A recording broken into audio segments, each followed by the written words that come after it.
Once you stop caring about what others say or think about you, you're free to live your purpose. So you can tell that I'm very concerned about you living your purpose. The previous motivation was also about purpose. But one of the things that I think gets people caught up about living their purpose is this idea of what's my grandmother going to think, or what's my neighbor going to think, or my former boss, or whoever, I don't know. If I put this opinion out in the world, if I write this article, what are people going to think about it?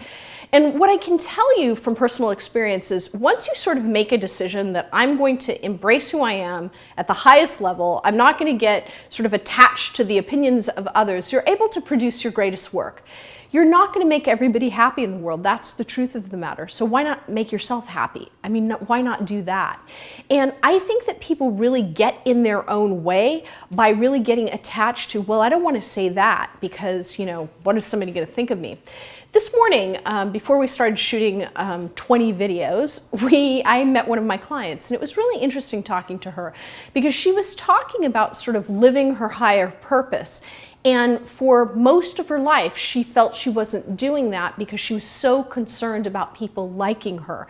And when you're really concerned about people liking you, you're making decisions based on that goal. If you're making decisions based on that goal, there's no way you're making decisions based on your own purpose and your own needs and your own desires. Now, this is not to suggest that you go out into the world and behave like a jackass to everyone and sort of say, I don't care what people feel or think, I'm going through life all about me and I don't care about you. That's not what we're really talking about here. What we are talking about is to not sort of subjugate your needs and your desires to the opinions of others. I think it's easy to do, and I think particularly depending on what kind of family you came from or culture you came from, that might be the expectation, and it might be a real challenge to rise above that and say, I'm really sorry that you really wanted me to be this, and I've turned out to be that, but this is really important to me.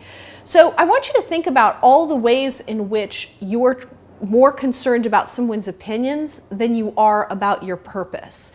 I want you to think about where that's occurring in your family, where it's occurring among your friends or in your profession, and think about how you are making yourself smaller and disengaging from your deeper purpose because of it. I want you to write about that and think about that and start examining how you can step away from that and step instead into your greater purpose.